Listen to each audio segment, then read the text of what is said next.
Across the European Union, flags have been lowered to half-mast to pay tribute to David Sassoli, the European Parliament President, who died overnight aged 65. He had been suffering health challenges stemming from a serious bout of pneumonia last year, his spokesperson confirming that he died overnight at a hospital near Venice.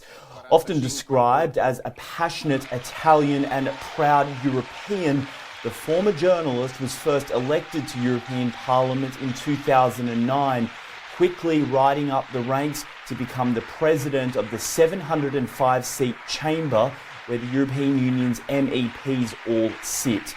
Now leading the tribute, European Commission President Ursula von der Leyen, who described Sassoli not just as a colleague, but as a friend. Everyone loved his smile and his kindness. Yet he knew how to fight for what he believed in. In 1989, he was in Berlin, among the young Europeans when the wall came down. And ever since, he has stood on the side of democracy and of a united Europe.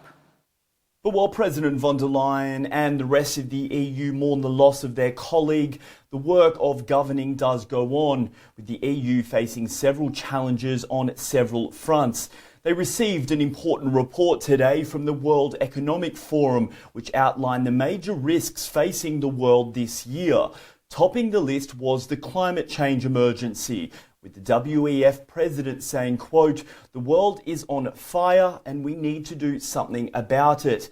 Other issues they outlined included supply chain problems, which they expect to linger this year, inflationary pressures, and the growing threat of debt levels across several governments who've borrowed heavily because of the COVID-19 pandemic.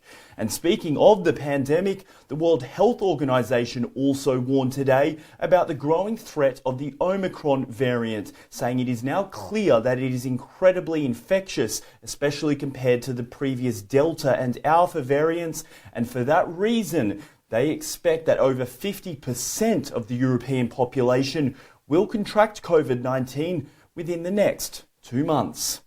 Trent Murray, SABC News, Berlin.